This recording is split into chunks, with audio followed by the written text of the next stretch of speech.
I'd like to call the June 24th, 2024 City of Gardner Planning Commission meeting to order. Y'all stand for the Pledge of Allegiance. Pledge allegiance to the flag of the United States of America and to the republic for which it stands, one nation, under God, indivisible, with liberty and justice for all. Start with a roll call on my right. Alan Von der Schmidt, present. Commissioner Collins present. Commissioner Souza, present. Commissioner Juneman present. Commissioner Cooper, present. Commissioner Burke, present. We have a quorum. Mr. Chairman, I'm just going to quickly interrupt. We did have an updated agenda. Hopefully you all got copies of that updated agenda, but for those in the audience, there was an item that was added to the agenda. It'll be the first item tonight. Everything else then will follow in order with the agenda that was previously put out electronically. Thank you, Dave. We'll go into the consent agenda. All matters listed within the consent agenda have been distributed to each member of the Planning Commission for study. These items are considered to be routine and will be enacted upon by one motion with no separate discussion. If separate discussion is desired on an item from either the Planning Commission or from the floor, that item may be removed from the consent agenda and placed on the regular agenda. We have one item, the standing approval of the minutes as written for the meeting on May 28th, 2024. Are there any members of the commission that would like to remove that item from the consent agenda? Any members of the public? All right. Seeing none, can I get a motion to approve the consent agenda? Second. First. I'll make the motion to approve. I'll second. I have a motion by Souza, the second by Combs. All those in favor? Aye. Aye. Opposed? Motion carries 6-0. All right. Regular agenda, item number 1, 31120 West 170th Terrace, item 24-306-02 site plan, located 300 feet east of the intersection of Agnes Street and 170th Terrace. Do we have a staff presentation? Good evening, Jesse Hunter, planner with the City of Gardner. So the subject property is located next to Waverly Road. This is a single family house. The lot is 11,370 square feet in area. The applicant submitted a building permit for a covered patio. And you can see here that this house is located at the end of the cul-de-sac and so has a shallow rear yard. The patio roof is considered part of the primary structure, and so it must ordinarily meet all setback standards. In this case, that rear yard setback for a single-family home is 25 feet. Because of how shallow that lot is, it would encroach into that setback. As staff, we have administrative adjustment of 10% we could give, which would get us down to 22.5, but the applicant originally proposed something larger. He shrank it some, but he still wanted it to be the dimensions shown here, which would be 20 feet from the rear yard setback. After that, the applicant submitted a site plan, which then goes to you as the Planning Commission, and you are allowed to, by code, give a 20% administrative adjustment, which could then reduce the rear yard setback to that 20 feet. That would then allow for this covered patio. Administrative adjustments, as I mentioned, they're to provide flexibility. In this case, you are the decision-making authority. And so yes, altering that setback up to 20%.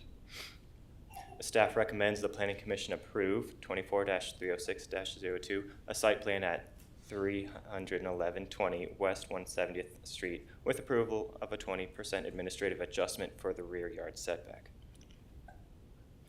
That's all. Thanks, Jesse. Do we have the applicant present? Would you like to say anything? Not unless you guys have any questions. I guess, Commissioners, I'll start on my right. Do we have any questions, comments?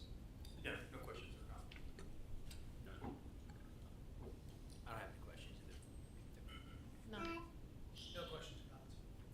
I don't have anything either, so I'll entertain a motion on this item. I'll make that motion. I'll second that.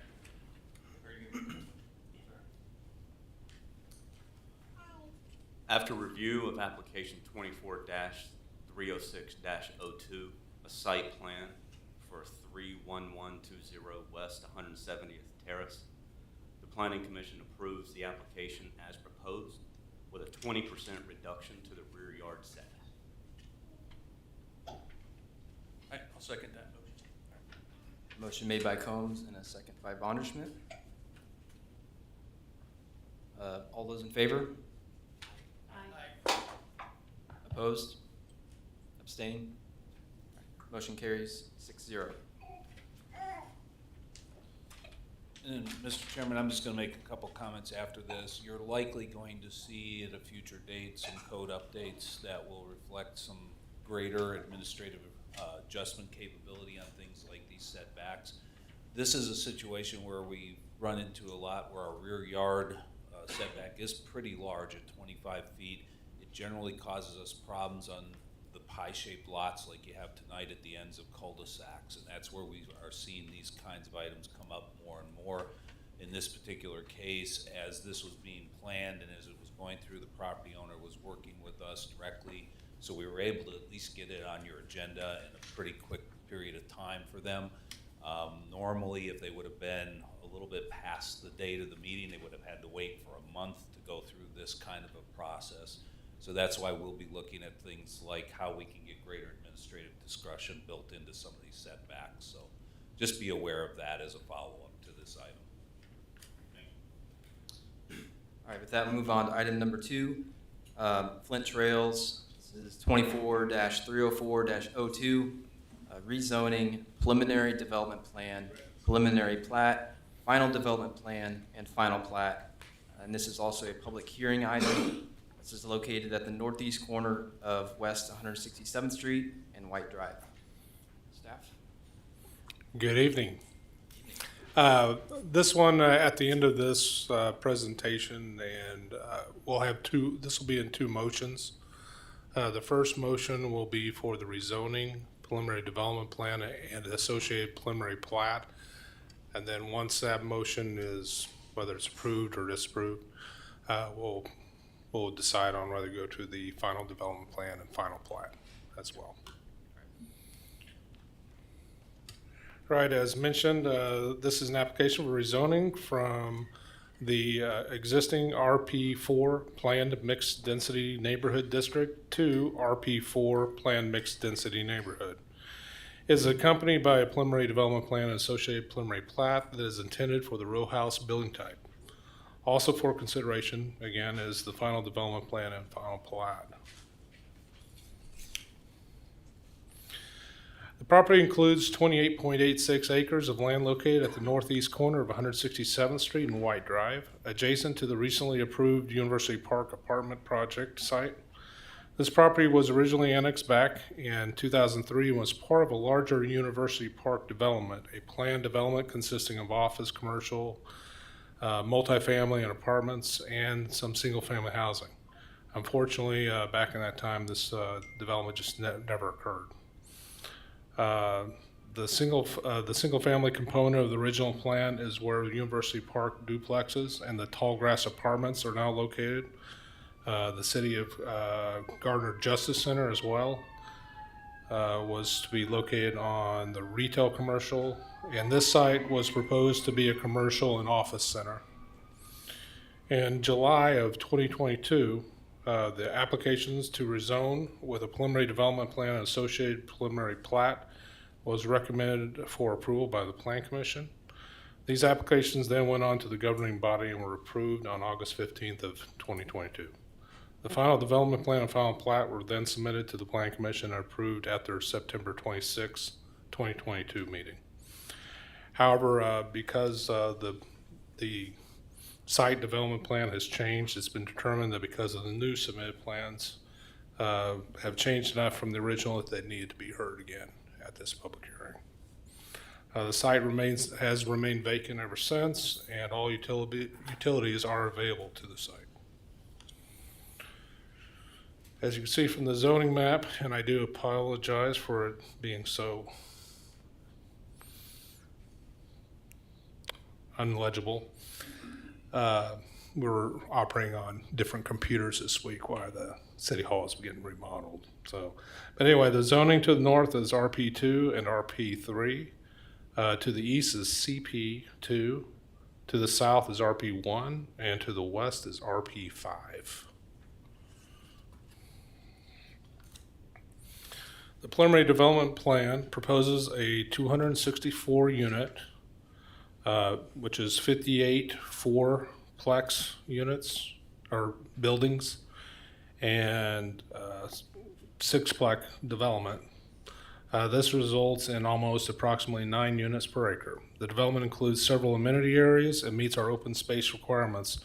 The site also includes extending our trail system along the north side of 167th Street. As a point of reference, the originally approved plans were for a 212 unit, 106 building project, and had approximately 7 units per acre.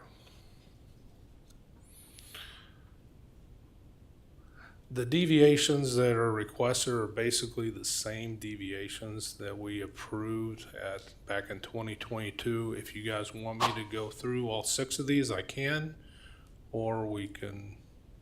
I think we can just address them if we have questions about them. Okay.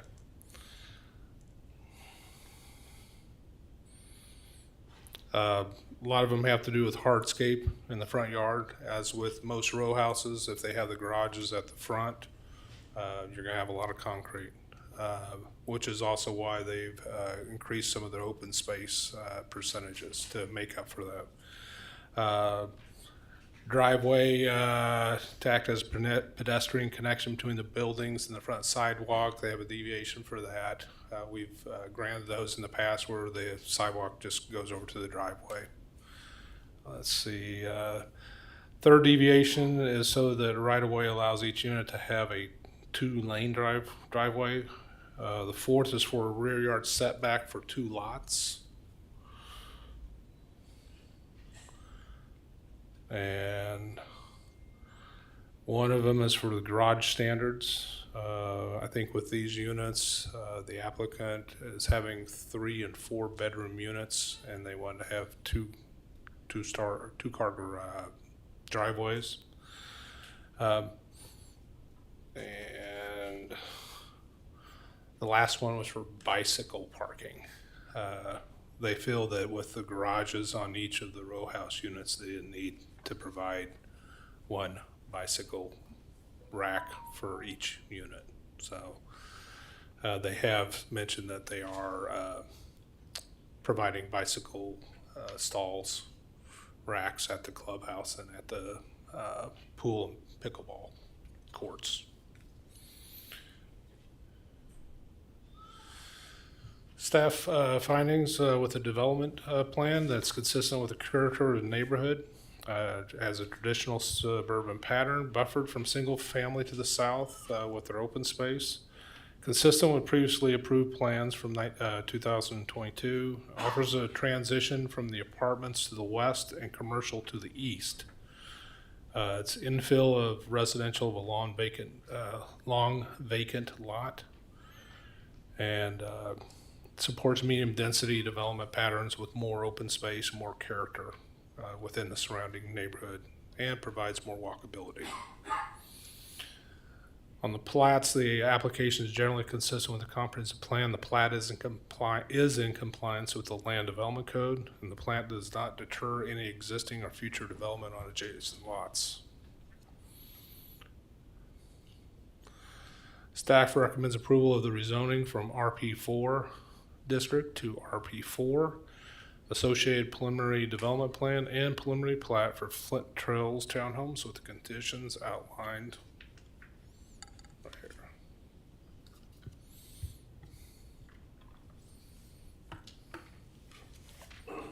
Thank you, Bob.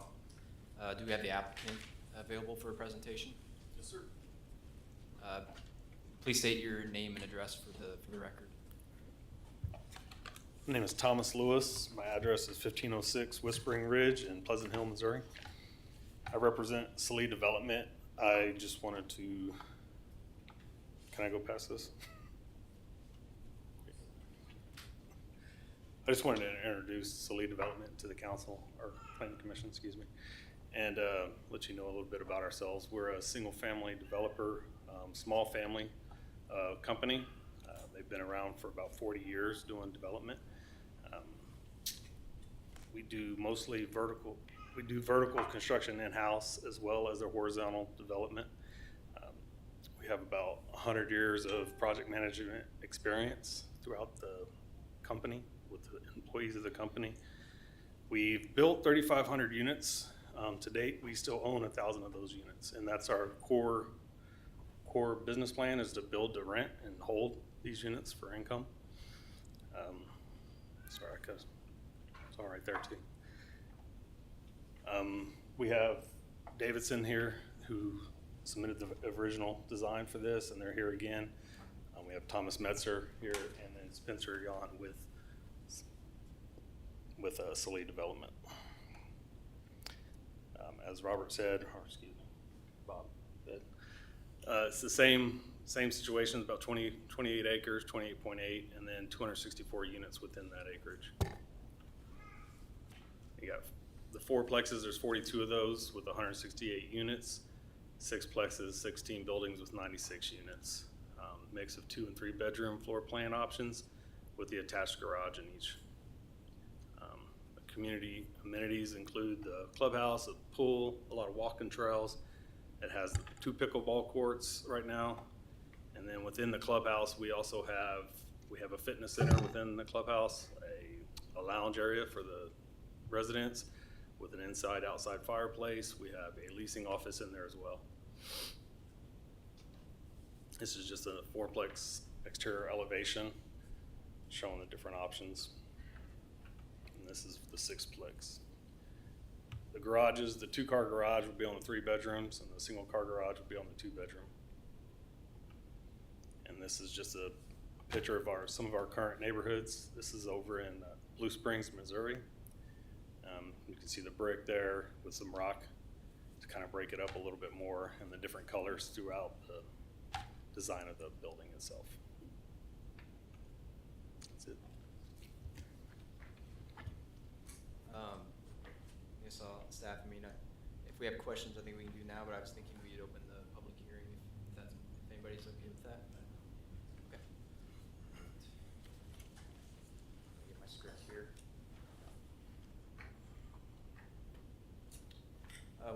We'll now open the public hearing. If anyone would like to comment on this item, please come forward and state your name and address for the public record. Individuals are allotted 3 minutes, or an individual who is representing a group is allotted 7 minutes.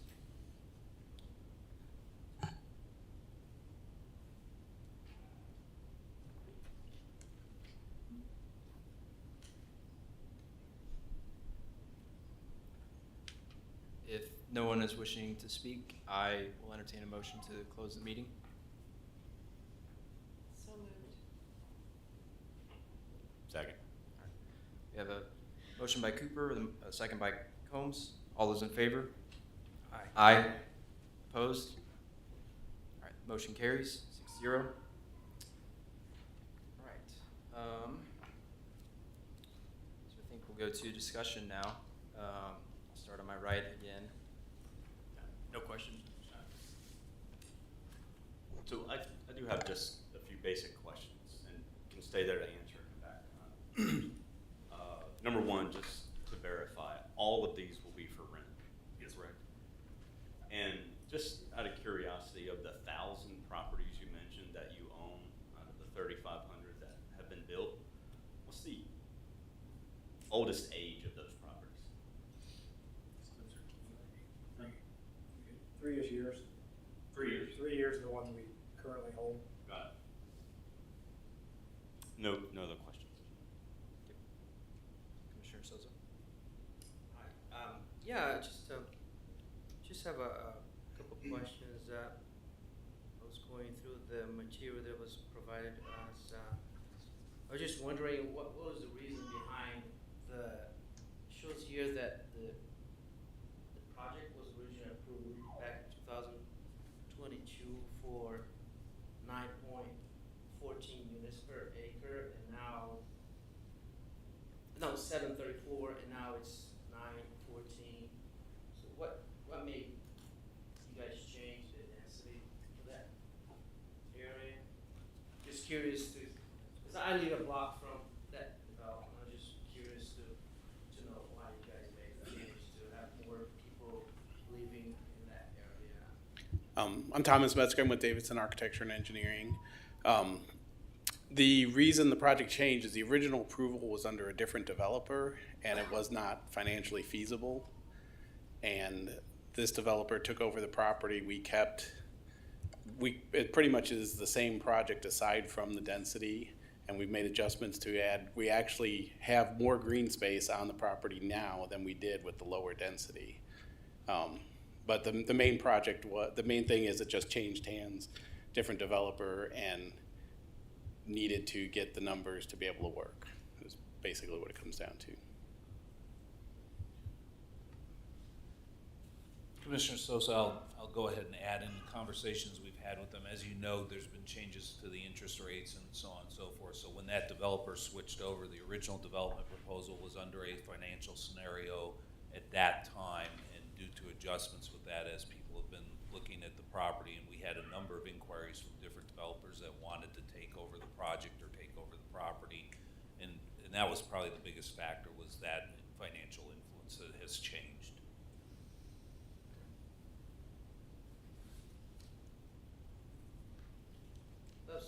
That was my main question. I mean, I'm just curious to know why. Thank you. Commissioner Cooper?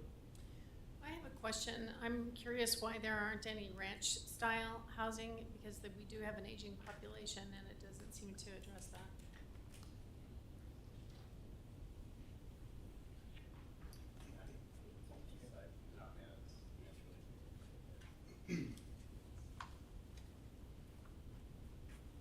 Good evening, Spencer Yon with Sleep Development. Just as a product that we feel was a good product that we've built prior and has had good ability to lease that, and just thought that this was a good one that we could introduce in here.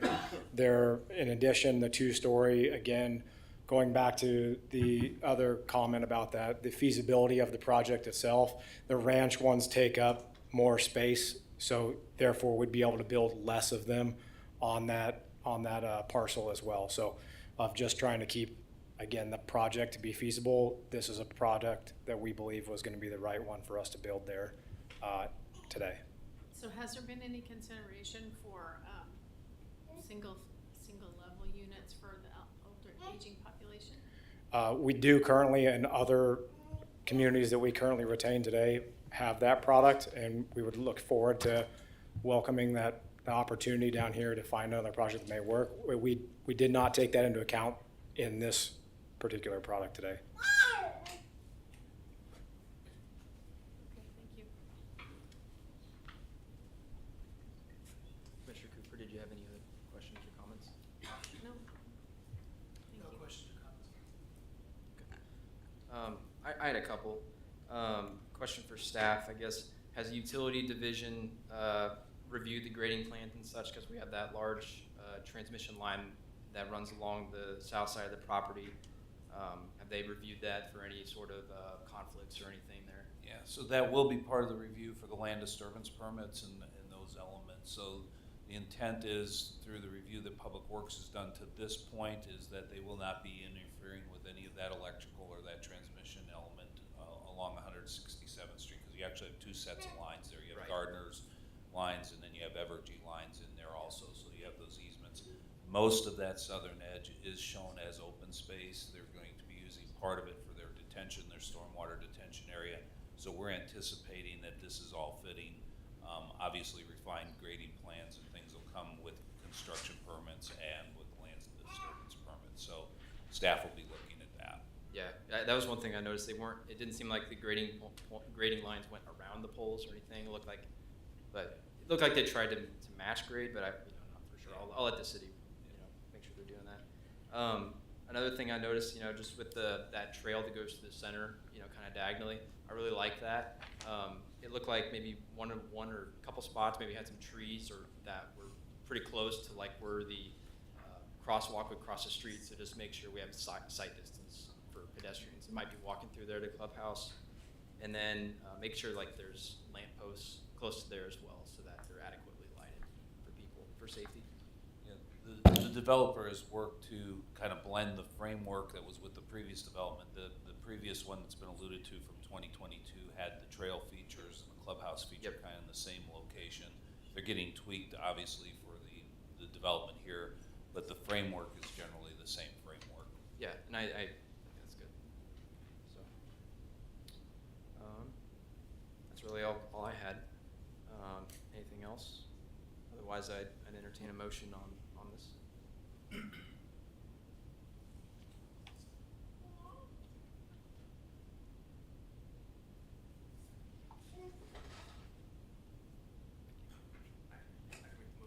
Okay. All right. So I'd like to make a motion to, after review of application 24-30402, rezoning and associated preliminary development plan and preliminary plat for Flint Trails Townhomes, the Planning Commission recommends the governing body approve the request to rezone 28.86 acres from RP4, planned mixed density neighborhood district to RP4, planned mixed density neighborhood district. Associated preliminary development plan and preliminary plat subject to the following conditions. Number one, approval of requested deviations per staff recommendations. Just the one. Second.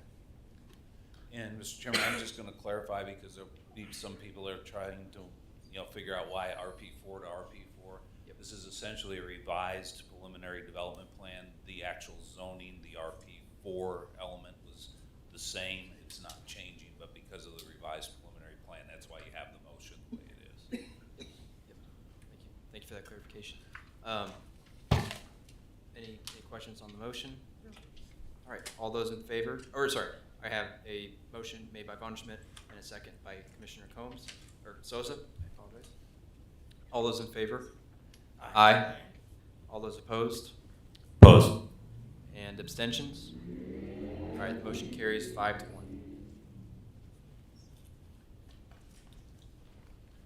Okay, and since, I was just gonna say,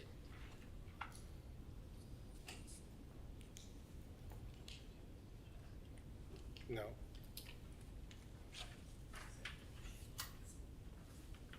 Oh.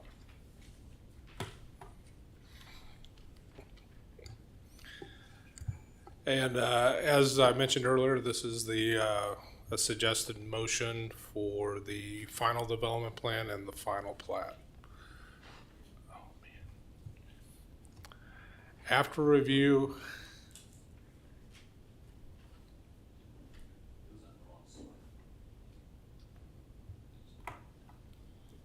you're good. yeah, I'm just trying to see, sorry. No, it was on the right slide. After review of application 24-304-2, rezoning, oh no, you're right, gosh darn it. Anyway, there's the suggestion motion.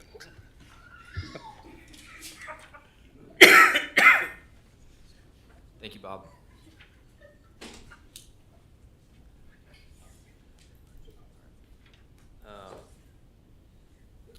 Yes, Commissioner, discussion on the motion?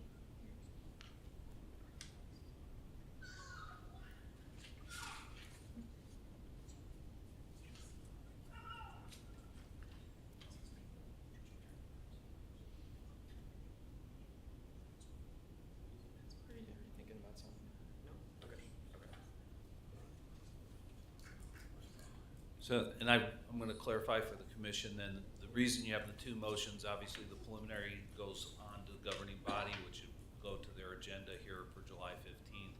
Final development plans are operated under the authority of the Planning Commission. They do not go to the city council after this. So essentially what you were doing, if you look at those conditions, obviously it will require still the approval of the preliminary plan by the governing body before this would take effect, but we do streamline the process when we do so by putting the preliminaries and the final on the same agenda if the documents are prepared. Yep, thank you for that explanation. I was kind of curious about that. And I'll also remind the commission, if someone does wish to make this motion, they do not have to read the whole motion with all the conditions. They can cite the conditions 1 through 5 as shown.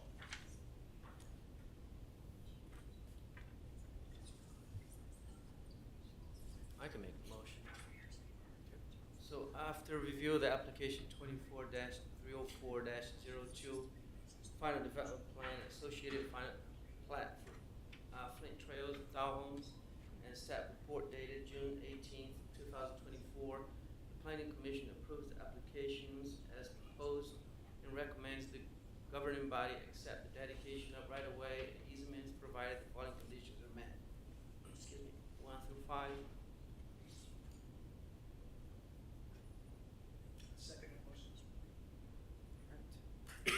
Motion made by Commissioner Soza with a second by Commissioner Berg. All those in favor? Aye. All those opposed? Opposed. And abstentions? The motion carries 4-2. Yep. All right. Move on to item number 3. Tuscan Farms, item number 24-304-03, rezoning, preliminary development plan, and preliminary plat. This is located at the southwest corner of 196th Street and Gardner Road, and this is also a public hearing item. Staff presentation. Good evening. Evening.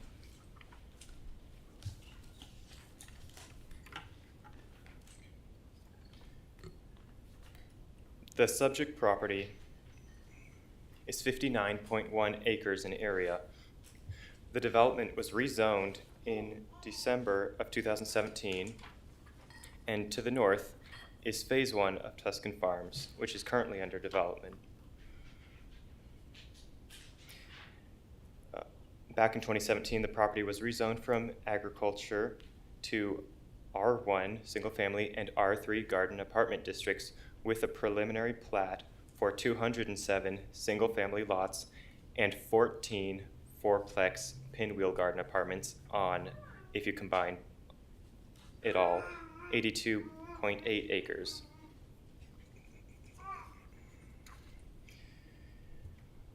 The surrounding zoning for the subject property to the north is R1, which is the Tuscan Farms Phase 1.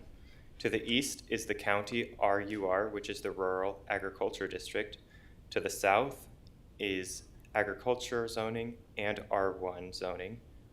And to the west is agriculture zoning.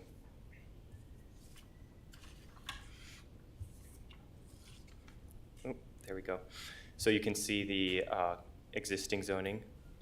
The property is shown in those blue. Those are all the different tracts. The darker yellow is what is currently zoned R3.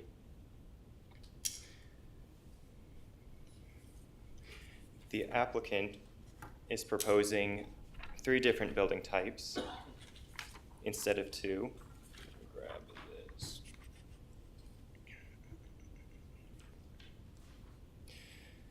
The comprehensive plan has identified this area for new residential growth in the residential area plan under the housing section. The project proposes those 3 different housing types: single-family residential, townhomes, and pinwheel fourplexes. There are no deviation requests currently at this preliminary stage.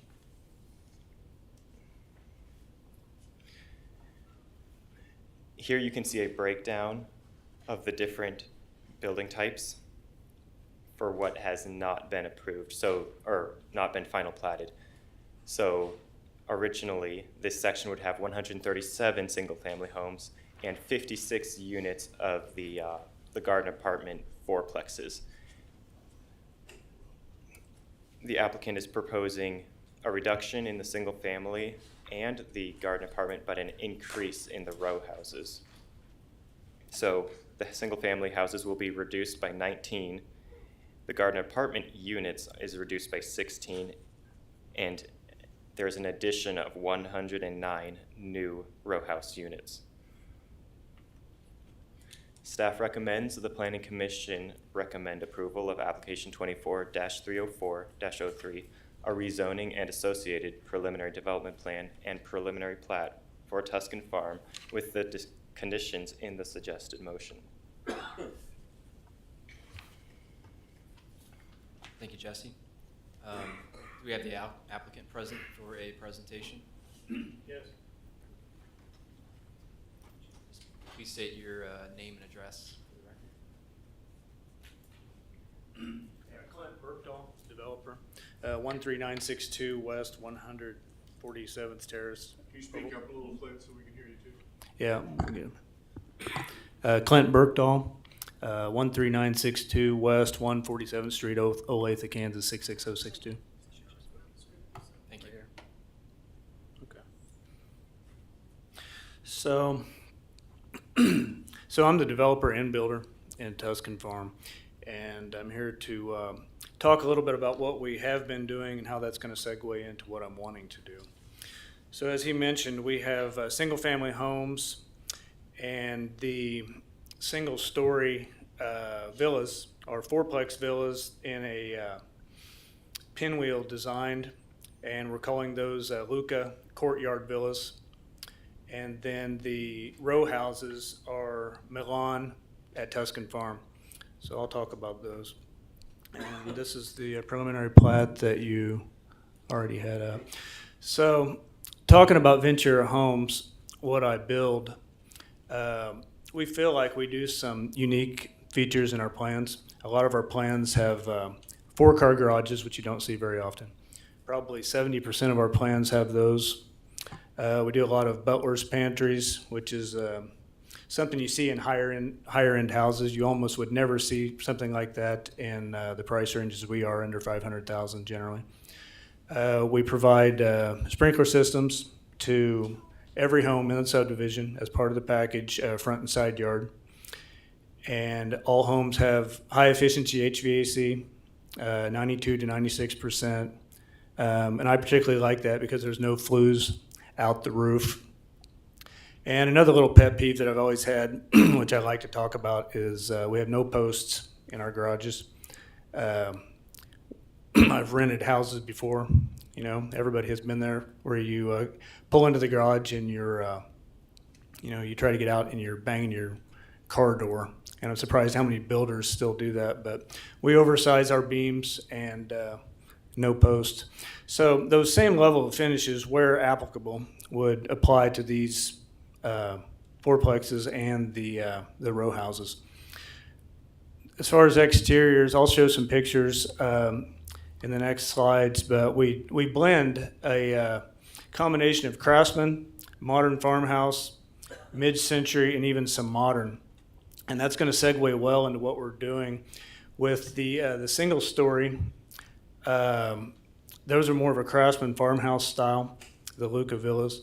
And then the Milan row houses are a refreshing, a modern style. As I believe on this R3, I believe he already talked about that. We already have had R3 in the subdivision since 2017, which preceded any of the, preceded the final plat and preceded any of the single-family building. The expansion that we're doing is for several reasons, but one of the reasons it came about was, as the previous applicants were talking about, is a need for density as it relates to economics. In the last, since 2017, when we started this, as you're aware, prices have changed a lot on everything, not just houses, but on infrastructure costs. So your infrastructure costs per lot, your street, sewer, and all that stuff is just, it's not even in the same ballpark as what it used to be. And what we need, one of the other things is, that I've offered with Tuscan Farm, is a very upscale amenities package, rivaling or exceeding really anything I've seen in the rest of Johnson County, and definitely here in Gardner. And I'll get into that in a little bit. But with that, We have also tried from the beginning to advertise and say that our HOA fees are going to be about $800 a year. And with not just the cost of putting in the amenity center, but as I have brought on the professional management company, First Service Residential, they're big in that field, and they take care of a lot of HOAs for big developers all across the United States. They've been helping me put together the budgets for that, and I was shocked at the costs, the maintenance costs of what they were trying to put in for even what we have now. We don't even have the amenity center in. So I ate some of that to keep the existing HOA fees down around $300, $350 or something like that until we get the amenities package. But as the previous developer was talking about, it just comes down to a numbers game and getting more units to keep the HOA, to divide this out over, and to keep the HOA fees hopefully still in that $800 a year, or that annual $800 range. So the other thing is with the cost going up over the last several years, we started out, which it seems like a pipe dream now, but we started out wanting to be in the mid threes. And before we even got started with COVID and everything else, we sold a few in the higher threes, and we were immediately into the fours, And now we do have some product, one house that is right at $400,000, but everything else is in the mid fours, high fours, over $5, and it's just not, the same as what we had planned on. And we're selling homes, we're moving along, but to get to the point of that critical mass that we need to be able to put in this amenity center and for everybody to be able to afford it on their HOA, we just need not only more units, we need faster absorption. And so that is also driving this because it will bring in two different housing types. One of them, to your point, is a single story fourplex in a pinwheel design that I'll show in a little bit, but it's a very, I think it's completely unique. It's got interior courtyards out the back, and it is geared towards, either empty nest, over 55 type people. And then to bring in the third type is geared more for younger buyers, maybe moving up out of the apartments that are getting squeezed out of the market at the $400,000 plus range for a starter home. And we're going to bring those in, we believe, for $299,000 for a 14 to 1,500 foot, one car garage, 3-bedroom. The other thing I would talk about, which you're well aware of, is Gardner Road is rapidly expanding into a commercial hub. That used to be, it was kind of out in the country, and anything around Gardner was just the first intersection, but that's changing. And so we have, a quick trip, the second quick trip in town, which I never thought, we'd see so quick. I see there's a new Taco Bell, and there's supposed to be a new interchange whenever they're going to do that. But we are within that proximity distance, very close to that interchange, which is one of the selling points of the subdivision, is that we're so close to I-35. Whereas other places in Gardner, some of them, you have to travel quite a ways through town to get out, and we don't. And I believe because of all that is also a reason why we need, to bring in some higher density in certain areas and try to get the units up.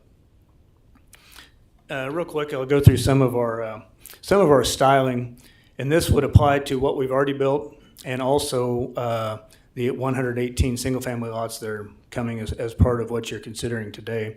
This is a Craftsman plan, 2-story. This is a modern farmhouse, popular plan. This is a 1.5-story version with a main floor master. This is a mid-century going towards modern take on the split level, which has been popular as well. And I would also note that this particular plan has those glass in the garage doors, which is something kind of making its way towards the more modern look.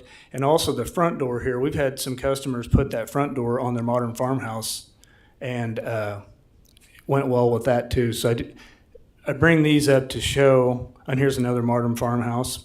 that has a side entry garage, something you don't see too often, that I wanted to try because I was visiting out in Denver, and a lot of times I know the city of Gardner, when we first were talking with them, I believe it was after you guys had adopted your new comprehensive plan or your new land development code, but there was a lot of attention to the fronts and to garages and not having too much garage. So I had been wanting to do this for a while, but this has a side entry garage and a split garage in a modern farmhouse look.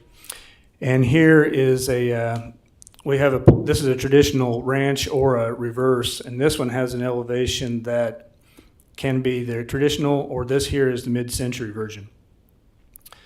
So here is a simplified map of the areas we're talking about. The amenity center in red, that's the same location as what you had on the previous map, except that it comes down to the end of that street. And then this looks like it didn't come across, but that is Luca Villas up there in the green next to Gardner Road. Those are the single stories. And then the Milan is in the yellow, and those are the 2 stories. So on the Luca, this is the plan I was telling you about that I'm developing that I've not seen before. I think I may be breaking ground on this, and definitely around here, but those are interior courtyards, and those interior walls there are concrete. Those will be 8-foot tall concrete walls with a nice cap and having a good separation. And where I come up with that is there's some pinwheel type fourplexes, threeplexes over around 167th and Merlin and Olathe. And they're great units, but there's no backyards that anybody can utilize. And in this case, you have a private space back there to where, you've got full sun, you could barbecue or whatever. They also, all of these have one side entry garage and one front garage. I'll show some pictures in a minute, but there's, we're gonna put some extra things in there, like some 8-foot tall floor to ceiling windows that go out into the courtyard. These have the butler's pantry. These are maintenance provided. And to the extent possible, it's going to be 0 entry foundation with no steps. So this is completely geared, although I can see families going in here too, but it's very much geared towards that aging population.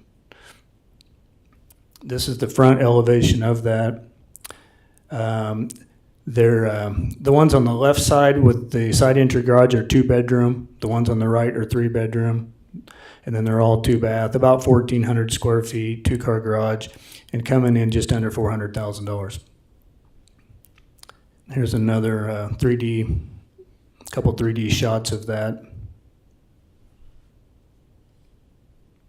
And I don't know how much detail you can see on this, but this is the floor plan. Here's a rendering shot from the living room out into that courtyard, which I, again, think is just maybe the best feature of these, and something I just have not seen.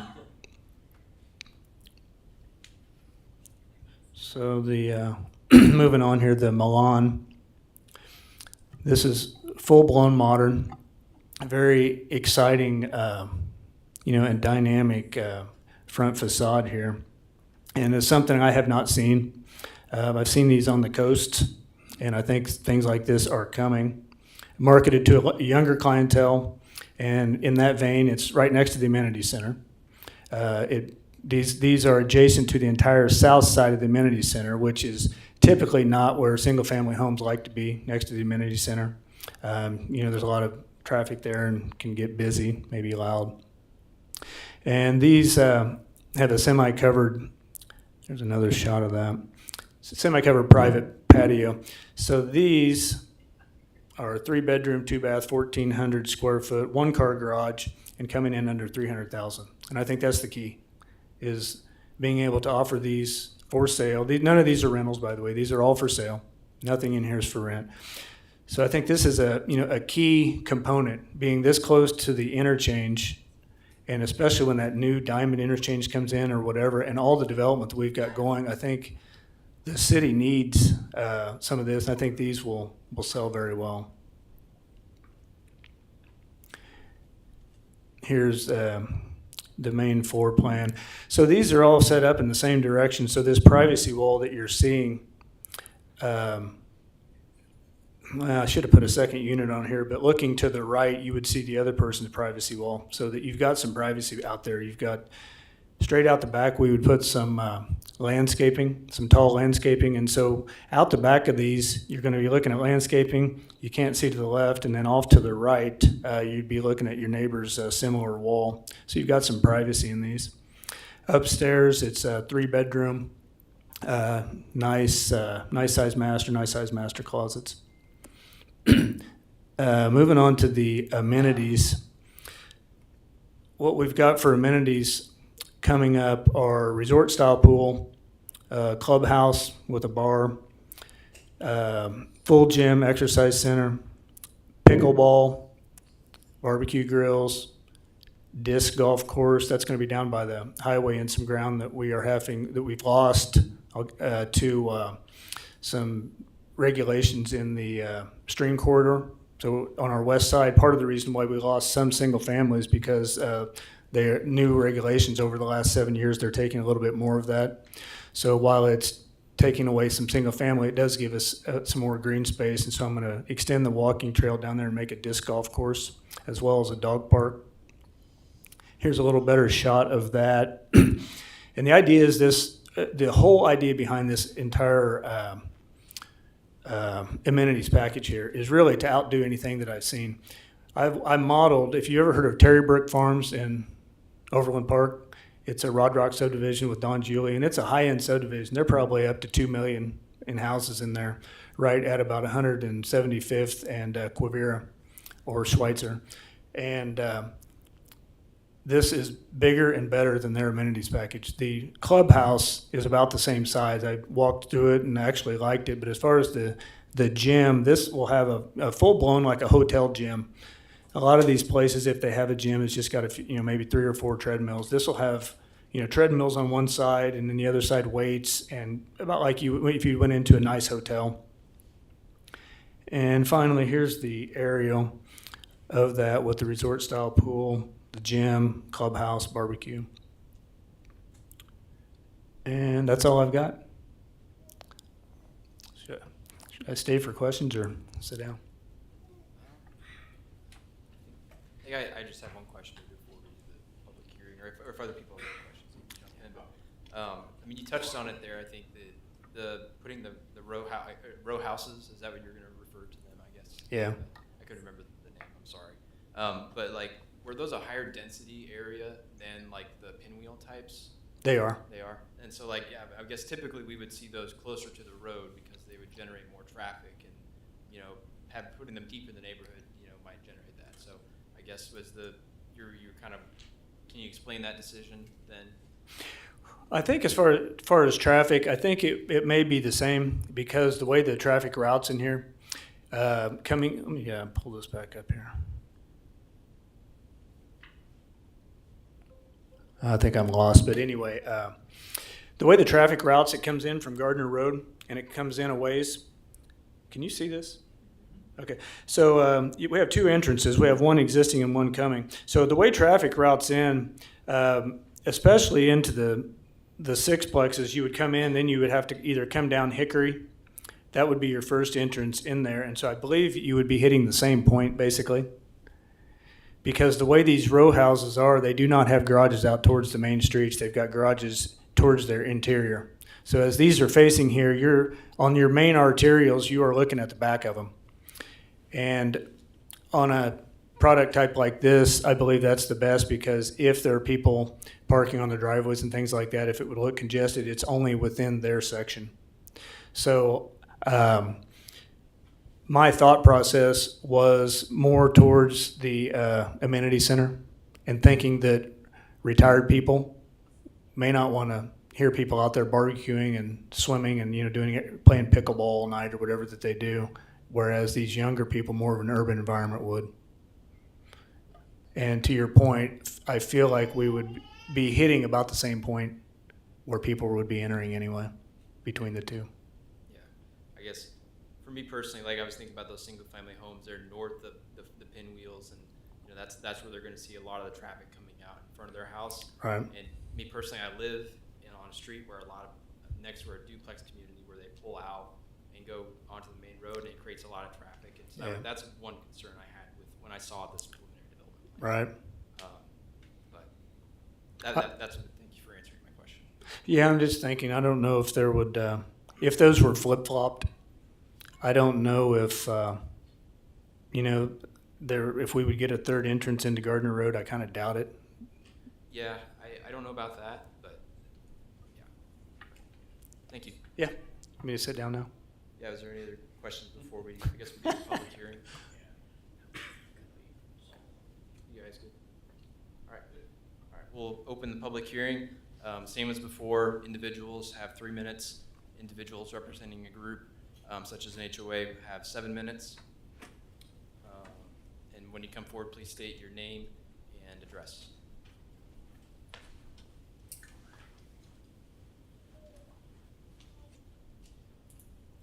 My name's Larry Parks. I live at 29533 West 196th Street. I'm actually the first completed house on the south side of the road as you come into the complex. Couple concerns. Clint talks about traffic flow. Traffic on Gardner Road down there is already bad because of all the large trucks avoiding I-35 from the hub. And the city's done a good job on some of the other streets posting at no truck traffic. But Gardner Road is bad now. The idea of adding multifamily housing and the amount of traffic is going to increase from that, to me, it's an accident just waiting to happen because of all the traffic we have now. The other concern is, when I bought my house, my dad had become ill. We were looking for a larger place. We looked at the lot. We asked, because this is to the south of us, what was going to be back there. And we were told it was phase 2, which was all single family housing. Had I known that it had already been approved for 4plexes, we would not have built nearly a $500,000 house that's worth now over $500,000. We would have gone someplace else because I don't want to sit on my deck and look at 4plexes and row houses instead of single family homes. Another concern is when we bought this house, the amenities we thought were going to be for the subdivision for single family homes. Now you're putting in multifamily housing, and I don't care how big you make those amenities, when you start adding that additional people, it's just not going to be big enough. Because you got to look at what you have as single family to all that multifamily, how many more people are going to want to try to use those amenities. So, obviously I'm opposed to it. I know with Clint, we've lived there for 2 years. I am still waiting to get repairs done to my house that should have been done under warranty. Some things I paid out of my pocket because I got tired of waiting, but I still have a few things that I'm still waiting to be repaired after 2 years. Another concern is you start putting in houses like that are maintenance free. The maintenance on them is going to be a problem.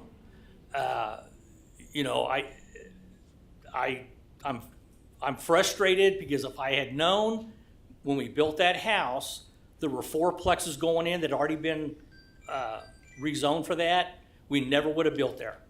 But we specifically asked, what's back there? Phase 2, single family homes, and that's why we built a house that's almost $500,000 there. Our property values are going to drop because nobody wants to look out their back door or sit on their deck and see multifamily housing when we're supposed to be an elite community. Thank you. Thank you.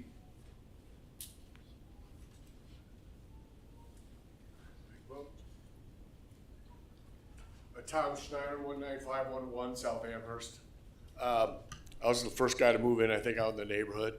But I'm really up here on behalf of one of my friends here that actually bought a house. I referred him to come to the neighborhood. His name's Danny, and he can't be here tonight. Oh, he's here. Right here. Okay. We are right here. You want to tell him what you were told? Come on. So come on out. I'm sorry. Don't be afraid. I just texted him. I didn't know he was going to make it up. But I'm also really concerned about the traffic, because 90% of the traffic into that subdivision is going to come in that main entrance. And these people got kids right there, and all those houses were bought for kids. I bought it. I'm semi-retired. You know, anyways, that's kind of my deal. But go right ahead. I'm Brianna Kostrowski. We actually live the house over from Larry Parks. We have big, giant windows in our back. You know, that's where we'd be facing.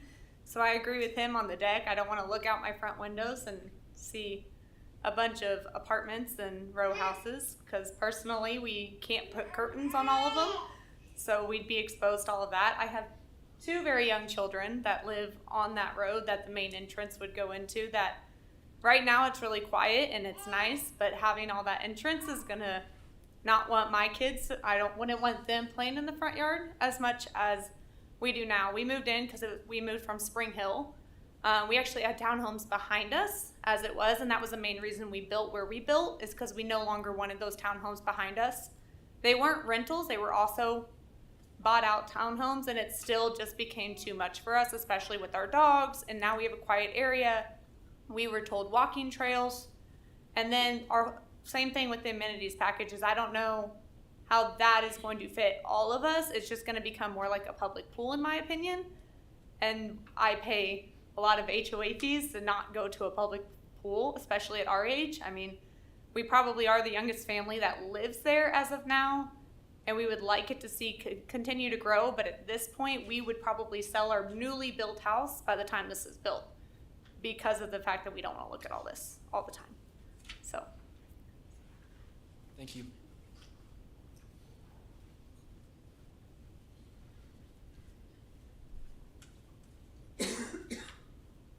I'm here, but you guys can't see me. My name is Karen Kaufman. We live at 19512 South Amherst in this development.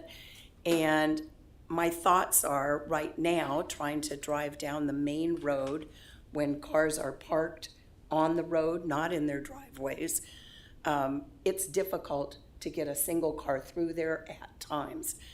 Also, when you're talking about these row houses with a single car garage, but 3 bedrooms, it's potential you could have 3 cars at each of those locations. So then there is not ample room for that many cars.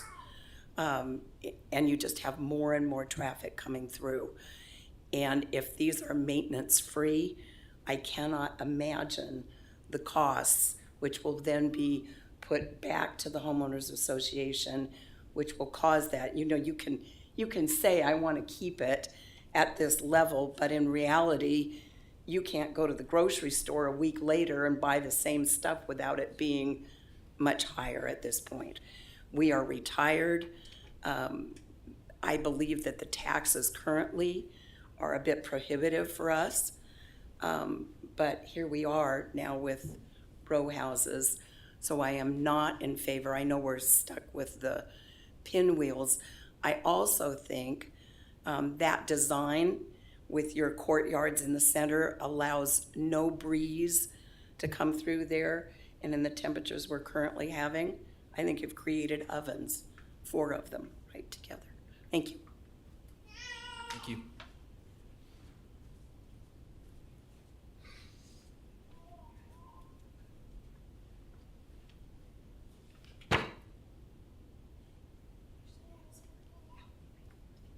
Is there anyone else who would like to speak?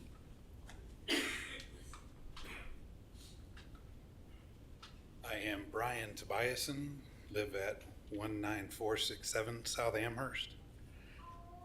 I'm actually a little happier coming to the meeting, hearing some of this stuff, because I was thinking it was going to be apartments.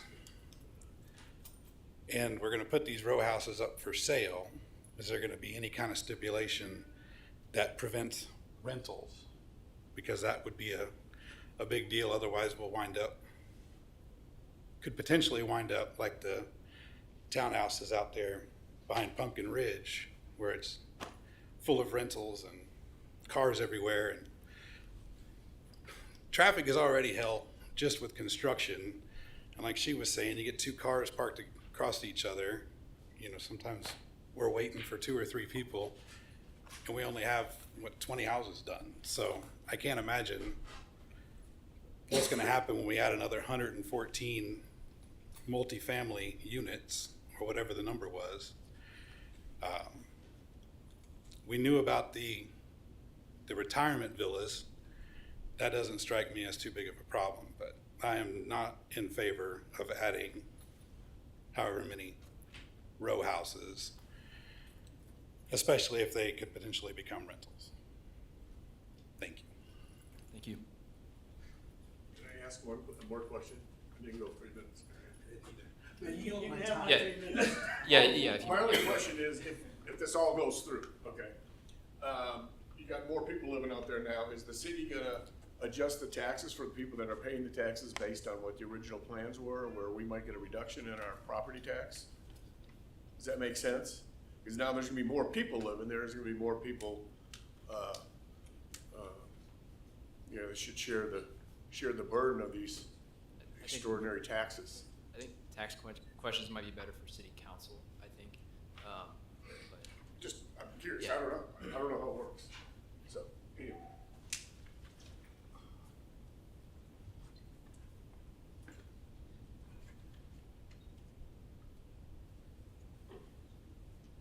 Could we just ask for people to stand up that are opposed to this idea in the audience? And that's what the public hearing is for, so if they'd like to come up and just say, I'm opposed to this project, they can come forward and that's all they need to say. They don't need to have a 3-minute speech. Hi, I'm Sherry Kale. I live at 30158 West 199th Street, so we kind of back up to this whole plan. We've been part of the whole Tuscan Farm idea to begin with, and I don't really have a problem with the homes back there. They're beautiful homes. They look nice. The fourplexes, I don't really have a problem with that, but the row housing, where it would back up to us, we are definitely opposed to that. Thank you.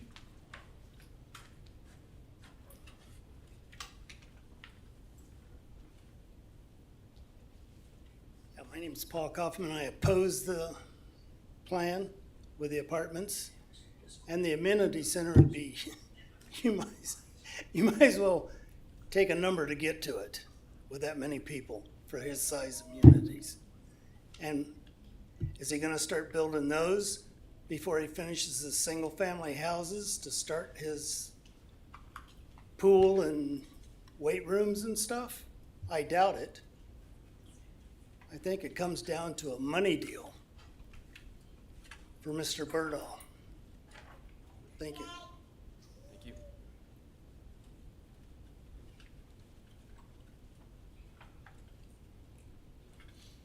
Thank you all. My name's Audrey Sparks. I live at 30056 West 199th Street. I live next door to the Kales, so we kind of sit to the south of this development. Yes, we were in on the original plans, and what we understood, we were all in favor of. We understood things were going to come our way. Again, we are not in favor of the row housing, the traffic, we see the houses now. Well, a bunch of row houses is, yeah. So I don't agree with it. Thank you. Thank you.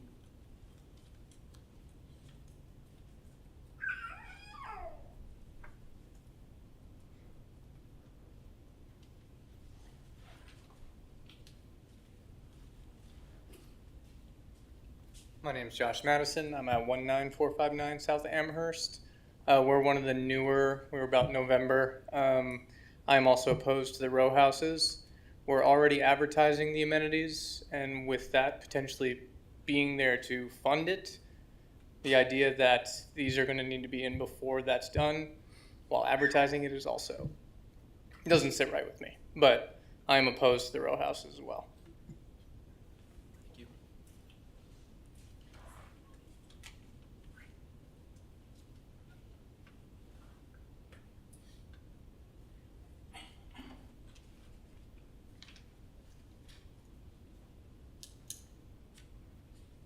Are there any other people people who would like to speak on this before we close the public hearing? Do I have a chance to respond to any of those? Yeah, I've been taking notes of the concerns, and so we'll ask staff and the developer about those concerns. So, but this is the last chance for citizens to be able to voice in this setting. I guess I just have a question. Is there Can you come up to the microphone? Yeah, sorry. Here. My wife already came up. I'm Daniel Kostrowski, 29549 West 196. With the developments that are potentially being discussed of going in, is there going to be any like barrier or anything, like trees or anything, privacy to split between the two, or is it just going to be backed up one to the other? I guess that's one of my main questions. Thank you.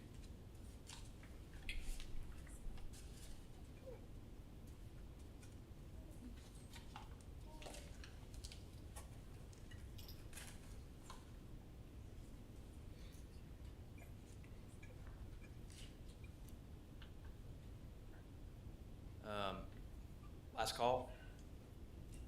All right. I will entertain a motion to close the public hearing. So,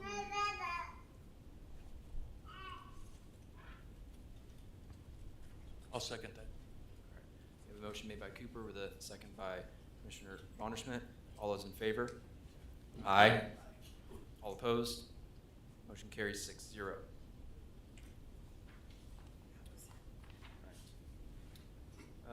So Commissioner discussion, I will start on my right this time. I don't have any this time. I don't have any this time. Okay. I'll list a few from the developer and builder. Go ahead. Come up maybe after we get a couple lined out, but I'd really like to just understand, to address some of the traffic concerns, what studies, maybe plans have been put into play. And second to that, I actually had already, the gentleman that just came up had already written a note around privacy, maybe some burn, trees, or any sort of separation there. So those would be 2 points that I'd like to get. You want me to come up? Yeah, you can come up and address the traffic was about the traffic studies. What was done there, and then can you highlight if you had landscape buffers planned, where those would be? Yeah, I'll talk about the landscape buffers, and then I'll let one of the engineers come up and talk about the traffic study. About the traffic, we had to get a traffic study, and I understand that's a big thing, and I think that's probably a number one concern on every single subdivision that's ever brought before anybody. So I get it from all sides of that. I understand it. As far as the berms, I had that in my presentation and I skipped over it. There is going to be a lot of raised berms. And I'm able to do a lot of that stuff because I owning the whole property and having all the equipment that I've got bobcats, dump trucks, bulldozer, everything.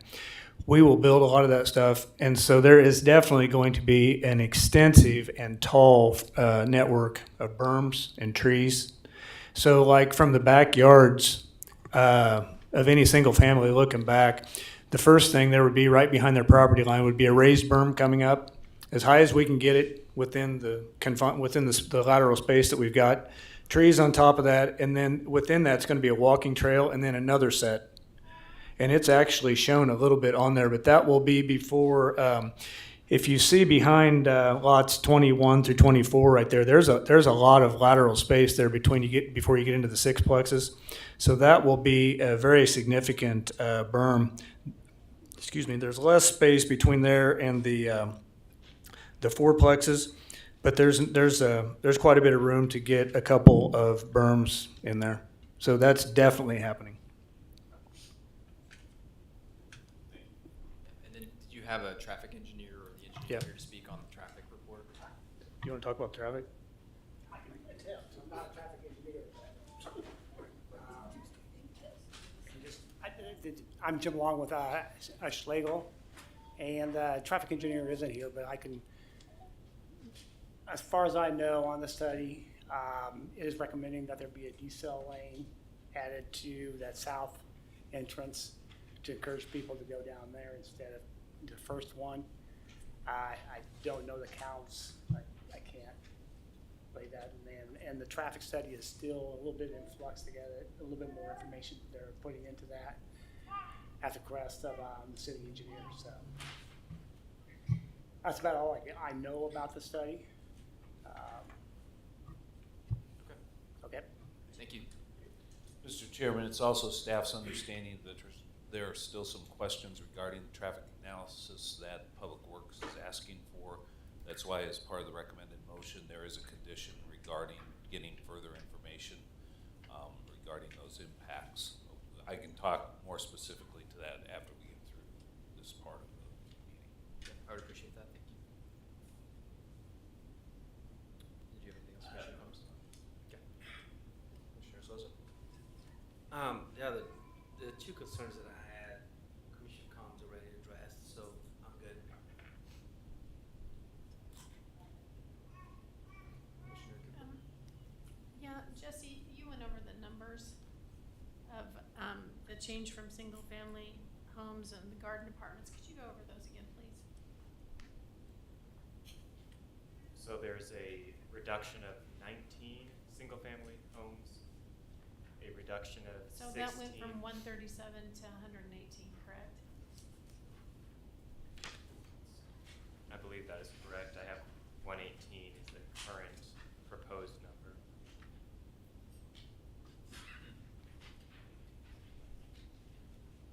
And what was the reduction, what was the change in the garden apartments and the row houses? So 16 fewer of the fourplex pinwheel units, so 4 fewer of those buildings. And there are 109 of the row house units added. So my question is, what's the difference in the population increase that that property will house now versus what it was originally planned for? Are you talking about units or people living there? People living there, what's the anticipated? I don't have the people living there number, but as far as units, it is 337 now, and it was 264, I believe. Those are units. So that's one, is that a bedroom or is that a building? Now, that was the house. That's a building. That'd be an individual unit, yes, housing unit. All right, thank you. So you went from 50, am I right, you went from 56 garden apartments to 40? Yes. And then 109 row houses were added. Right. But the overall increase is from 264 to 337. That had, if I can speak, can I answer that or not? Yeah, go ahead. That had,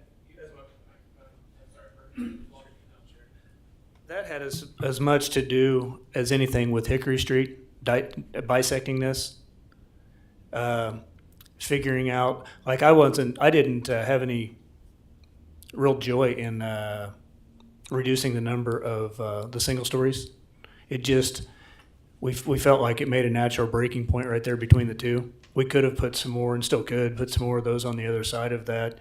So I don't think that was necessarily, I think it was really the Hickory Street was already stubbed in. So that's a fixed thing from the north. And so I think that's where we decreased. That's why we decreased those.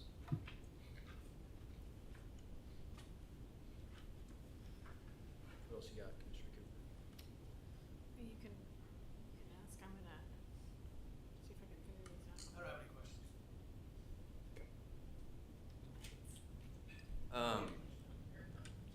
I guess, I don't know, a question for the developer. There were some questions about, the amenities and, how those were sized and, were they sized for the original development in that plan? How are they affected at all by this increase? Because it is a pretty significant increase in number of units, can you talk to that a little bit? Yeah, it is an increase in units. The amenities area is actually getting bigger, and that's going to be expanded some, but we haven't got that far yet. But the amenities before stopped there at about the 2/3 point, so it is extending farther the amenities area, which would allow us to expand some of that. So we do have an expanded amenities area there. And then, as I mentioned earlier, we've got an expansion of the the green space amenity down next to the, in the northwest, I mean. So I guess the short answer is it is going to expand some. Regarding the question about convert, you're going to sell these townhomes for ownership. Is there going to be any stipulations about rentals or anything in the HOA itself? Yes. As well? There is the HOA now. So right now the HOA governs the Tuscan Farm Phase 1, which is the single family. And there is specifically in there now that the only, I'm trying to think how that word's in there. It's against our Airbnbs. There's some Airbnb language in there. But that's on the I guess currently now on the HOA, it's geared towards single family. And so I don't believe it has the type of language of what might be put into this. And I would have to consult on that, but I know that of what we would want to put in that. I know that, my business plan is definitely not renting. But as far as putting something in there, that these cannot turn into, a full-blown rental project, I mean, I'm definitely okay with that. I mean, I've never anticipated or wanted a rental project. So I don't know if there's a deed restriction that could be put on there in the HOA or something, but I'm going to look at staff for that answer, I guess. So as you know, the city really cannot be engaged in the assessment of rental versus home ownership due to a number of laws and various fair housing actions there. The reality would be that the only way that this could be regulated is by the property owners themselves. So just so you're aware, whether we could not stipulate that on a development, we could not, through the approval process or the denial process, have that as a reason for approval or denial being the home ownership versus the rental. That element, we would be solely up to that property owner or the property owners engaged in that HOA and how they would word that covenant. So that would have to come directly from those folks, and we would not know if that was influenced, not influenced, how it was done. We're not privy to any covenants from an HOA, just so you know. That's a contract between property owners. Yes. Just want to make sure we got that addressed. I guess I was just thinking of something, with the concerns about traffic on that upper road, was there any consideration given to making that kind of a dead end stub out to kind of demarcate that traffic so that traffic that coming in from the north entrance cannot turn south if they want to get to the row houses? They would have to come in and force them to go through that south exit. Is that a possibility that you could look at? I'd love to. I've wanted to tear the thing out since we put it in the stub street. So if we don't get into, a lot of times they get into cul-de-sac length, not really a cul-de-sac turnaround, but cul-de-sac length. The engineers are always telling me that.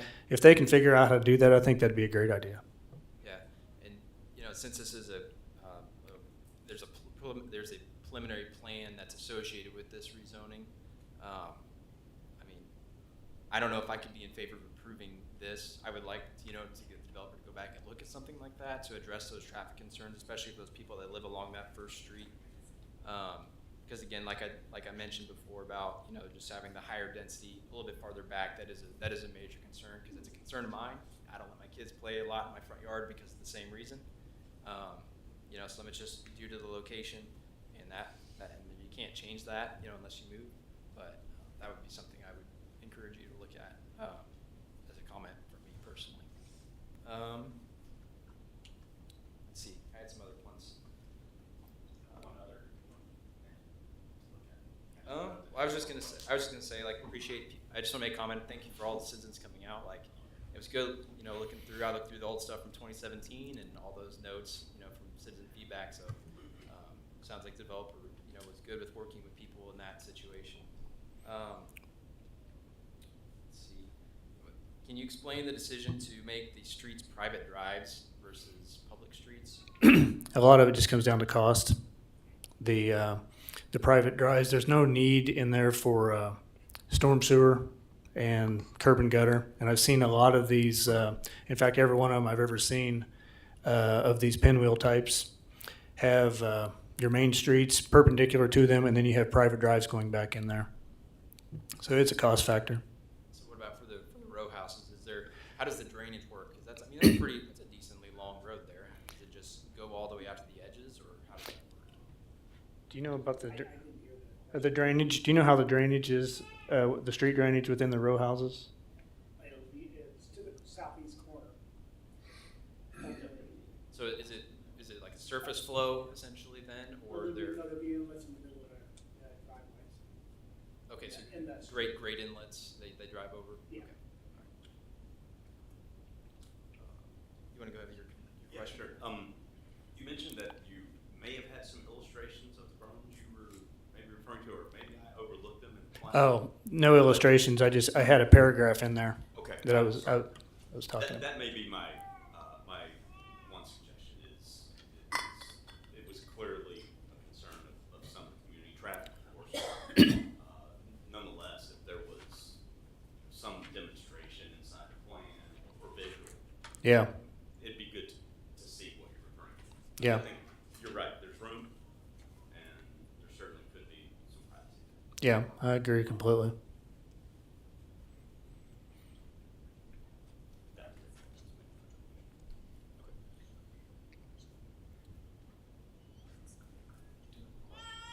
For staff. Go ahead. And I should know this, but as we go through the process and identify things like the traffic study and any other illustrations, can you remind me how we might suggest going about that? So what we can do tonight, and this is my read on what I'm hearing from the conversation you're having and questions you're having. One option, well, you have several options, right? You can recommend denial, obviously, and it can move forward to the city council. You can recommend approval, and it can move forward to the city council. The third option would be to table this item and request those additional items be provided so that you can see those and have a chance to assess whether those are effective elements or not. The three kind of items that I would say we would want to focus on is the completion of the traffic analysis, getting all the public works comments addressed and making sure that we've got those traffic numbers refined and what improvements along Gardner Road may be recommended. So that would be one item that I would say from the conversation you would be interested in getting. A second one would be the transition of the single family to these other densities of housing and what that transition looks like visually. So the open space, landscaping, greater details on that. I would also suggest maybe a visual sightline study that they at least show from a back of a house to that berm and what they might see through that landscaping from, if it's a two-story house, what that may look like from that second story, as well as maybe at a deck level or patio level, so that you have some type of sightline study that shows that transition, and that could be done as well.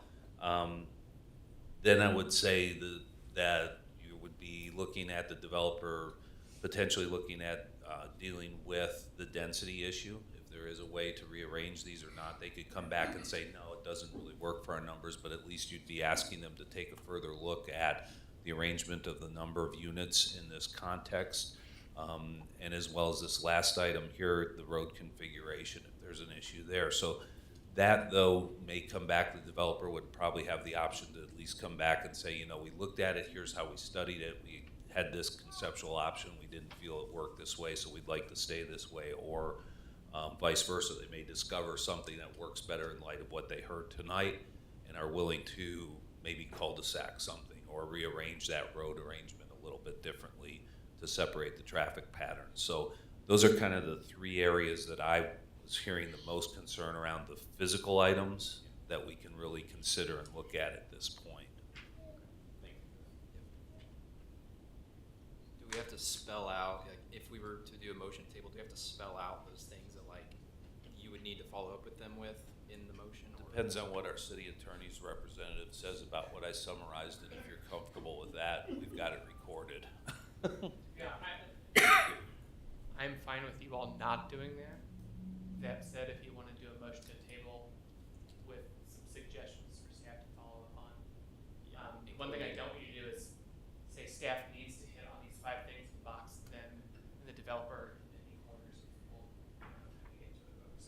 I would recommend a motion to table. If you want to give staff some guidance, that can be helpful for staff as long as, you're not directing staff too much on what to do, but some things to look at would be appropriate. That said, again, we're on the record. This is recorded.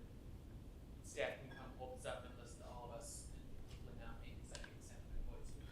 Get through that if they want. So you have the freedom to not give them that. I think Dave takes pretty good notes that I'm looking at right here. So maybe something along the words of like including but not limited to, with that words, maybe. I don't know. How are we feeling about that?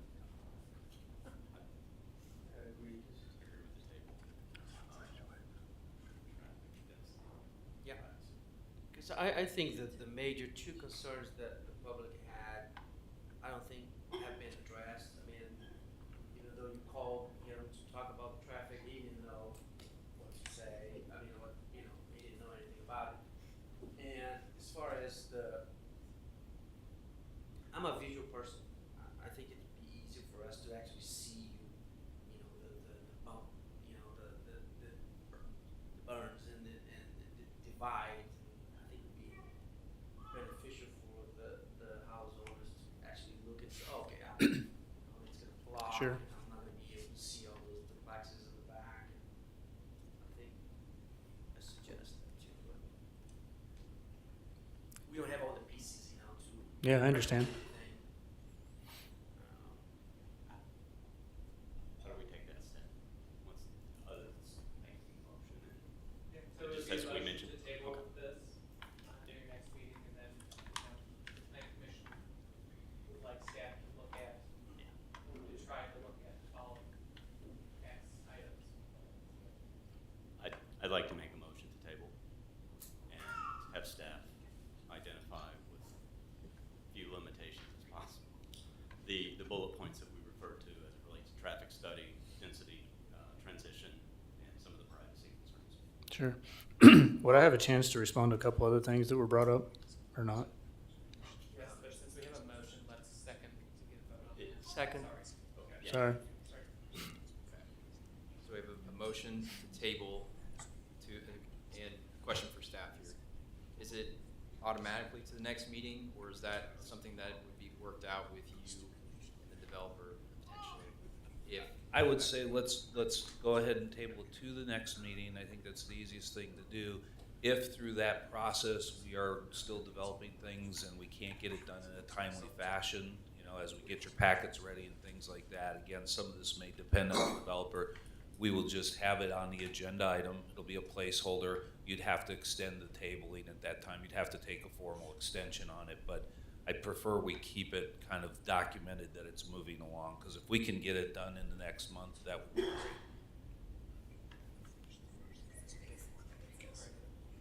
All right, so we have a motion table until, sorry about this. We have a motion table by Combs, a second by Commissioner Souza. All those in favor? Aye. All those opposed? Abstentions? Okay, and then I know the applicant wanted to make some comments here. Sure, yeah, go ahead. Just a few things. I think I just wanted to clear up a few things. The HOA is not involved in the maintenance of the maintenance provided. Someone had mentioned that they thought there seemed to be alluding to the HOA fees going up to pay for the maintenance provided. And that's not the way that would work. That group down there, let's say, in fact, there would be subsets of the HOA. The villas, the single-story villas, would have their own types of maintenance provided, and their maintenance provided would be paid on top of those people for their own subset of the HOA. So everybody in there would have their own sort of collective thing, paying for pool maintenance, things like that. But as far as driveways, painting the houses, roofing on a maintenance provided thing or anything like that, like the mowing the grass, that would only be on the people that benefited, and the same thing for the row houses. So that's one thing. And then I do want to clarify that everybody that we've sold houses to, the R3 portion was always there since before we started anything. And everybody that we've ever talked to, it was either one or two real estate agents and me. And I know for an absolute fact that everybody has been told, and specifically the people along that area, because everybody asks the same question. It's because it's a really nice view back there. And there's just zero chance that I said, oh, that's going to be a field forever or single family, when it's obviously right on the plat as R3. So I know for a fact that everyone was told that. I was never told it was an R3. I didn't know what an R3 was. Excuse me? I was never told it was an R3, but I never asked if I was gonna go there either, Excuse so me, I'm okay excuse with me. that, but I don't think we were told it was an R3, and we were explained what an R3 is, It's, so. Sir, Public hearing. I'd say if you have questions for him, you can address them in the back room, please, but not during the, thank you. The other thing I would say is the street parking is a very valid concern and a pet peeve of mine also. Right now, it's during the day, a lot of times we have construction traffic, which is tough to deal with. But my covenants I actually specifically had the attorney put in a thing that prohibits street parking throughout the entire subdivision. There is not supposed to be any street parking at all in Tuscan Farm. They're supposed to be on the driveway, and that's it. It's in there. And it's one of the things that it's a little hard for me to enforce that whenever my construction people are parking, during the day. And so I've just kind of been lenient on that because we park stuff there. But over time, I know that the HOA administration company, they will follow the covenants, because the covenants are not the developer's opinion of what to do, or what to enforce. It's a legally binding document, as you well know, that's at the courthouse. And so they will follow that. But that is something that I do recognize. I agree with the person about that. We try to minimize it, but it's specifically in there. They're not supposed to be parking in the street. And the only other thing I would say is, as far as the people with the estate lots, a couple people have estate lots to the south. The only thing I would say about that are two things. They said they didn't want row houses backing up to them, but there is a row of single family within my subdivision and a street buffering before we'd even get to the buffer. So there is a buffer there. And then the last thing is just the HOA, as I'd said, it just needs numbers. I believe someone had said they thought I was going to quit building single family houses and start building these row houses to fund to get the numbers for the amenities package. That's not true. What we've told everybody from day one is that don't expect amenity center until the entire phase one is built out, which is 70 homes. That could be 3 years from now. It could be 2 years from now. So bringing in these other units, I would be building all three simultaneously. I would continue building single family. In fact, we've got another phase of those up north, on the north side of that we will be building. And then I would be building this other stuff as market, as it absorbs as fast as I can build them. The goal is just to get to whatever that number is, the 70 units, whether it's A, B, or C. But so it's not a thing to where I'm stopping what I'm doing just to go over and do this to fund it. So that's really all I've got to say. I think tabling it's a good idea. I don't want to cram something down anyone's throats either. So I liked your idea about that street. If that can work, if we can figure out a cul-de-sac situation or something there. And then maybe what we also, I'm amenable to doing is. Sorry. So, Can we, just for the interest of time, okay. We still have one more item to get okay. to. Okay, get out of here. I appreciate your Yep. attention to detail and your explanations, but I think we need to get moving on. Okay, thank you. Thank you. And I just want to add for everybody who's here at the meeting that the next Planning Commission meeting is July 22nd, Monday, July 22nd. So this item will be on that agenda. Now, as to whether all the information is prepared or not, citizens can contact us at the Community Development Department to see if that is part of the packet or not. We can tell them ahead of time what the status is of that item. Generally, we have packets out on that Wednesday or Thursday before the Planning Commission meeting. So, and then the question is there, since we're tabling this item, it's not a new item, is there a required notification about the public hearing? Or no, I know we can reopen it, The public hearing is The official public hearing has been opened and closed.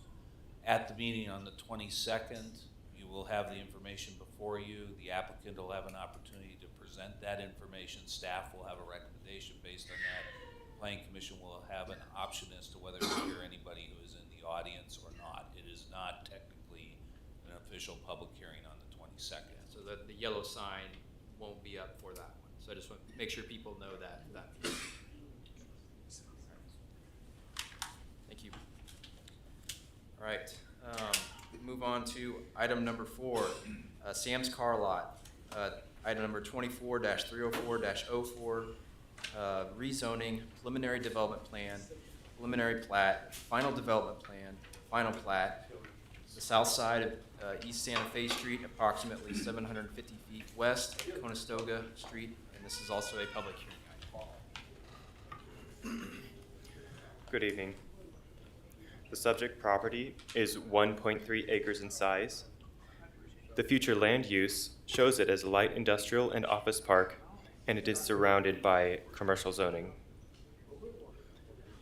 Okay. It was rezoned in 2018 as part of the Gardner Business Center, but was never final platted. At the time, it showed a future 9,500 square foot building with 6 south-facing bay doors. The development plan shown is the revision. The developer proposes a 3,825 square foot building and car lot to be used as a repair, workshop, and office space. It was determined that the proposed use was different enough from the Gardner Business Center to require a revised preliminary development plan.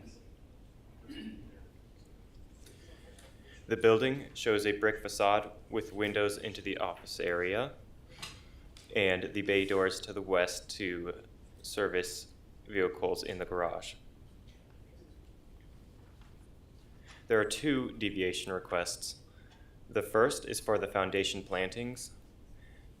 Due to the width of the sidewalk in front of the entry and the parking, there wasn't room to add foundation plantings without losing essentially like a whole row of parking, so they added them more as islands in front of that customer parking area in front of the building.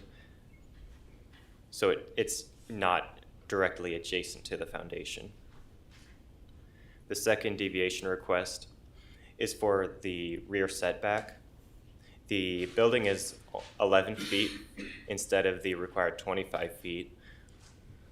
Directly south of the building that's being proposed is an accessory building used by the business center for parking of their vehicles.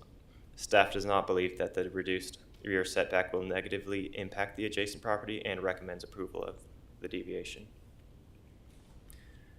There are 2 recommended motions because this is both a preliminary and a final development plan with the rezoning and platting.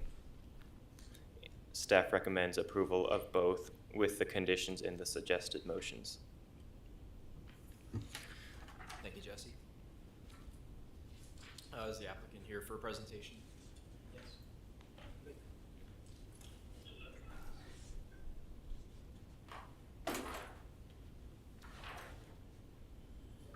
My name is Gerald Menifee. My address is 6811 North Michigan, Gladstone, Missouri.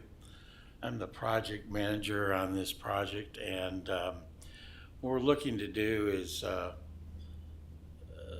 we're building a single building out there, and the rest mostly parking lot, because this is basically a used car dealership with some in-shop services that do car detailing, get cars ready for sale. And right now, we've got about 67 parking spots out there for sales and people parking, and 1 handicap position. And we also have a building that's about 3,800 square feet. And mainly that's the main construction that's going on out there, plus a drainage system running along the front edge of the site. Drain the water into the ditch as originally planned in the light industrial plan that was originally put forth to the city. We're there's not much else to tell other than we can develop we have about 54 display car parking spots, 14 customer employee parking spots of the totals I quoted you. And we're eventually going to be surrounding this with a decorative metal fence around the whole perimeter to keep people out. Obviously, we don't want people getting in there and stealing cars. And we're going to dedicate additional 20-foot right-of-way in the front part of the site along Santa Fe Road. We're also planning for 2 future electronic car charging stations in the area on the site someplace in the future. We've got bicycle parking. We've got LED exterior lighting, and we're removing a fire hydrant that's down the west property line and move it up toward the right-of-way, which is out in the middle of nowhere basically right now, and we're moving that toward the right-of-way. We have about 30 feet of green space along the Santa Fe and 20 feet on each of the sides of the lot, and we're providing about 33% of the landscaping in front of the building in frontage, and 25% is required. And we're requesting a deviation from the Planning Commission for the 14-foot setback due to the fact that we've intruded upon that with the new building and the area to put vehicles into stage to go into detailing. We've got a slight traffic increase in amount of vehicles there. It's obviously a different facility than we had there originally. It was a light maintenance building, which mostly people are coming in there in the morning and out and leaving out in the evening, and probably a few trucks in between. But we've got we've gone up from 46 to 70% increase in the amount of vehicles coming in the morning and the evening hours, depending upon what time of day and whether it's entering or leaving. We're got a slight increase in water from the original plan, which was taken off of a old plan set and was blown up and that was used to calculate it. And I'm not sure that's very accurate. I have to go back and study a little bit, but I think it's a somewhat comparable site. And if we need to, when we get to construction phase, we'll provide underground detention and any other water quality features that need to be added to protect the water quality of the city. We're going to be constructing a concrete blocks, split concrete blocks for the top portion of the building, and for the wainscoting it's going to be more bricks. We got a 3-bay detailing center in there. We use metal joists with brick veneer in the corners and front, and a high parapet for screening of equipment. And we have a matching enclosed dumpster. Planting of trees every 30 feet along Santa Fe, planting trees along the east and west property lines as well. Built-in irrigation system, all disturbed areas will be sodded, installed planting beds and different type of shrubs along the parking lot edges and in the islands. And finally, we're creating a planting buffer zone between the workshop parking and the display cars, so that it creates a nice buffer. You don't see those vehicles sitting back there waiting to be going in to go detailed. And that's basically what we have. I don't know if you have any questions or anything. If you have any questions of the owner, he's here too. He can answer your questions regarding the operation of the site.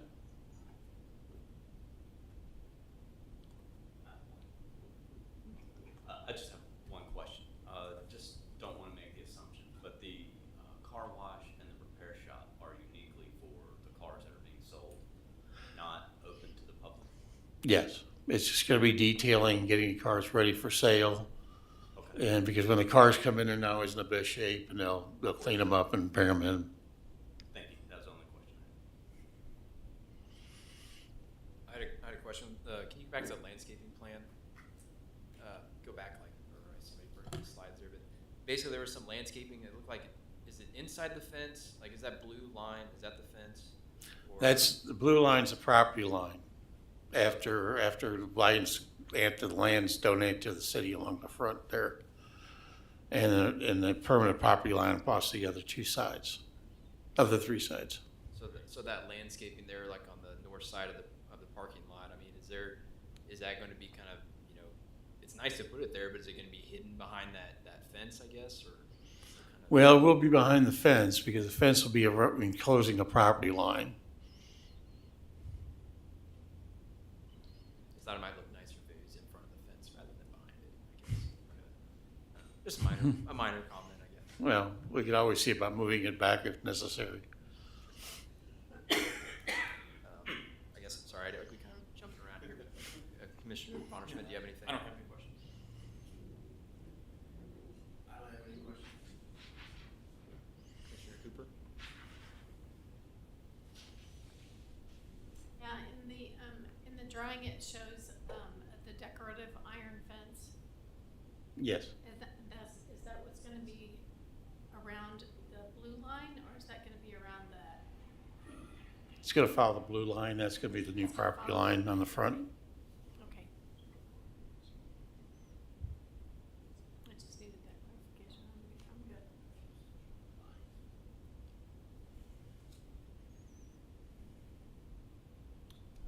You have any questions? No questions. Okay. I just had the one about landscaping, so. All right. If there's no further discussion on this, I'd entertain a motion on the preliminary and rezoning.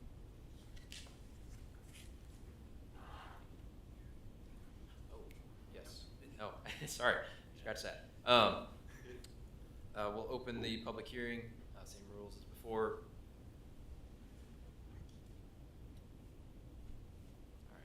Seeing none, no one approaching, I will entertain a motion to close the public hearing. Second. You gotta be so moved in that 7 seconds. Oh, yeah, I'll move to close the public hearing. Second. All right. So, motion made by Commissioner Souza and a second by Commissioner Combs to close the public hearing. All those in favor, please say aye. Aye. Aye. All those opposed? All right, motion carries 6-0. Okay, so now we're back to voting for discussion and motion for approving or not approving the preliminary plan and rezoning. So I'll entertain a motion on that as well. I'll make a motion.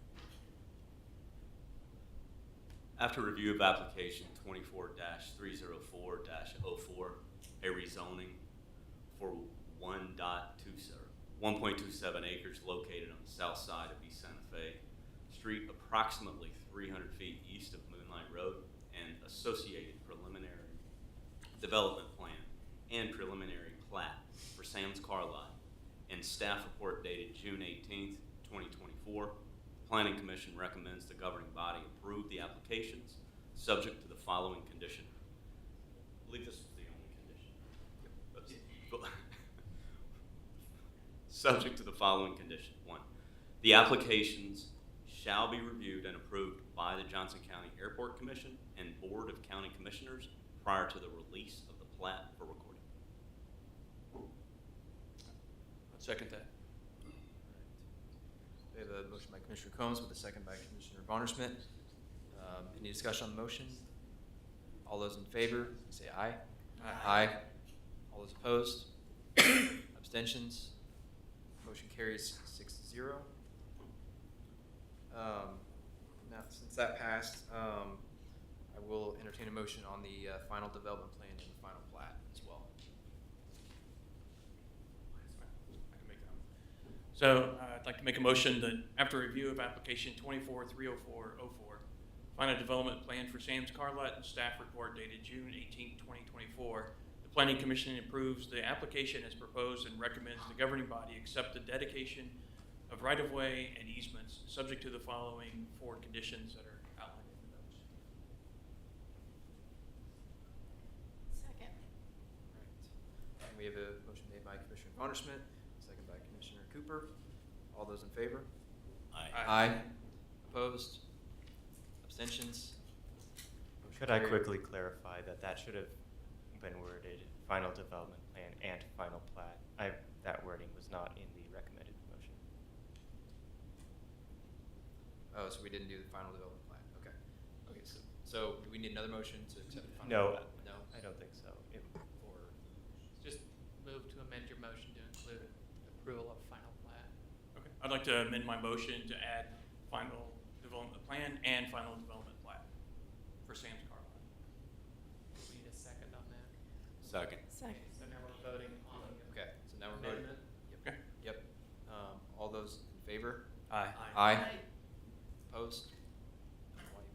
All right, motion carries 6-0 to amend it. All right. And this item then will go to the governing body on July 15th as well, the preliminary plan and plat. Okay. That is all we have for regular agenda. Staff, do you have any updates or items? I was gonna have a quick discussion here. I will work between now and next month to shorten these motions for you. And probably provide you at least a guidance sheet, just a general guidance sheet for everybody, so that when you're wanting to make these motions in second, you have some general guidance on that. So I'll work with Spencer to make sure we've got them minimized in wording and language, that it still gets the approval done and it's all appropriate, but we'll work on that. Good. All right. With that, I will entertain a motion to close the meeting. Second. So moved. Okay, now would you like to second that? Second. Second. All right. We have a motion to adjourn made by Commissioner Cooper, it's second by Commissioner Souza. All those in favor? Aye. Aye. Opposed? All right. Motion. You're done.